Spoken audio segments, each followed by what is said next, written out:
Question number exercise 8.4 question number fifth का fourth. इसमें दिया हुआ है एलएचएस में दिया हुआ है कि 1 प्लस सेक के डिवाइड बाई सेक के है और आरएचएस में है sine square A divide by 1 minus cos ए।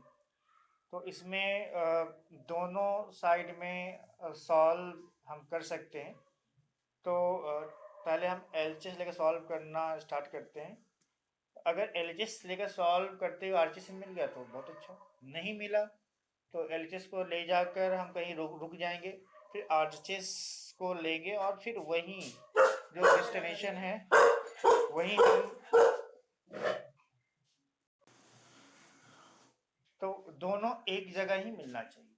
चलो स्टार्ट करते हैं, एलएचएस लेकर स्टार्ट करते हैं। एलएचएस है 1 plus sec A divide by sec A. तो आरएचएस में हमें दिख रहा है कि साइन कॉस में है, तो अगर एलएचएस में जो ट्रिग्नोमेट्रिक रेशियो यूज हुआ है तो अगर साइन कॉस में कन्वर्ट हो सकता है तो हम करेंगे। मीन्स एलएचएस से जब हम सॉल्व करेंगे तो आरएचएस पर पूरा ध्यान हमारा होना चाहिए कि हमें जाना कहाँ है।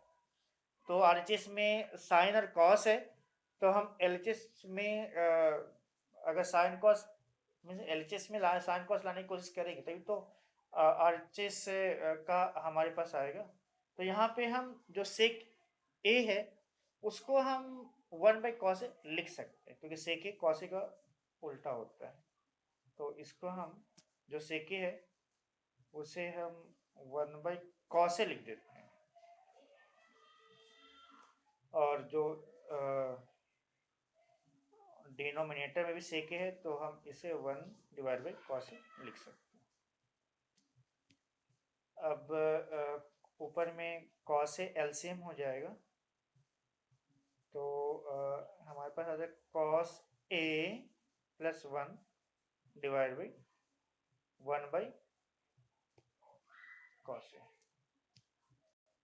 डिवीजन को हम डिवीजन में कभी नहीं छोड़ते हैं, उसको मल्टीप्लिकेशन में कन्वर्ट करते हैं। कॉस ए प्लस 1 को हम 1 प्लस कॉस ए लिख देते हैं और divide by cos A.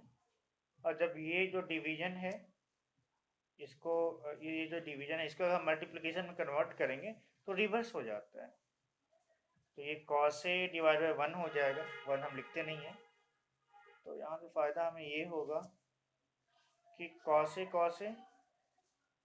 Cut जाएगा और हमारे पास फाइनली आ जाएगा 1 प्लस कॉस ए। अब यहाँ ये सिंपलेस्ट फॉर्म है। अब इससे ज़्यादा हम एलएचएस को सिंप्लीफाइड नहीं कर सकते। अगर आरएचएस हमें, अगर हम ज़बरदस्ती करें कि एलएचएस से ही आरएचएस लाएं तो फिर यहाँ पे हमें कुछ मैनिपुलेशन करना पड़ेगा। तो इससे ज़्यादा अच्छा है, क्योंकि यहाँ पे सोचना पड़ेगा कि हम ऐसा क्या करें कि आरएचएस आ जाए। इससे अच्छा है कि आरएचएस को हम लेते हैं और 1 प्लस कॉसिक तक लाकर उसे छोड़ दें तो भी प्रूफ हो जाएगा। तो अब हम आरएचएस को लेते हैं।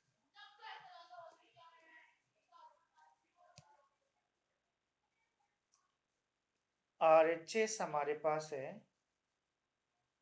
ये था sine square A divide by 1 minus cos A. Sine square A divide by 1 minus cos A. हमारे पास एक्स्ट्रा में 1 माइनस कॉस ए आ रहा है, इसे हटाना पड़ेगा। अब हटाने के लिए डिनोमिनेटर में और तो कुछ बचा नहीं, न्यूमरेटर में एक चीज दिख रहा है साइन स्क्वायर ए, तो इसी को हमें कुछ करना पड़ेगा ताकि 1 माइनस कॉस ए कट जाए। तो हमारे पास आइडेंटिटी है कि sine square A plus cos square equal to 1, यानी sine square A equal to 1 minus cos square A हम लिख सकते हैं। तो साइन स्क्वायर ए की जगह हम 1 माइनस कॉस स्क्वायर ए लिख सकते हैं।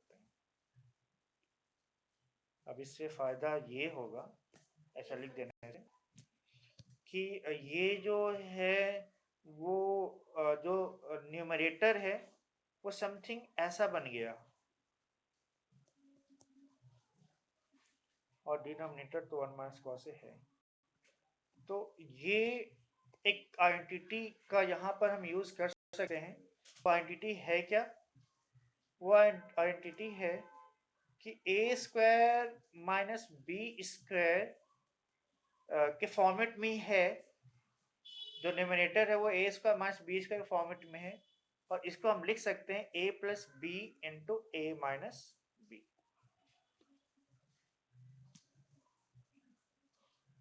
अब यहाँ पे ए की जगह पे 1 है और बी की जगह पे cos ए है, तो A plus B means 1 plus cos A, और ए माइनस बी ये हो जाएगा 1 माइनस कॉस ए, और divide by 1 minus cos A तो है। अब हमें फायदा ये हो जाएगा इस स्टेप के बाद कि 1 माइनस कॉस ए कैंसिल आउट हो जाएगा, हमारे पास बच जाएगा 1 प्लस कॉस ए, जो कि एलएचएस को जब लेकर हमने सॉल्व किया था तो 1 प्लस कॉस ए के पास जाकर ही रुका था। बस यहाँ से हम कंक्लूड कर सकते हैं। सो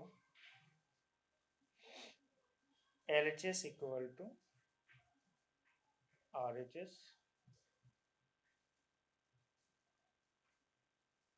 प्रूफ हो गया, और यहाँ कह सकते हैं हो गया प्रूफ।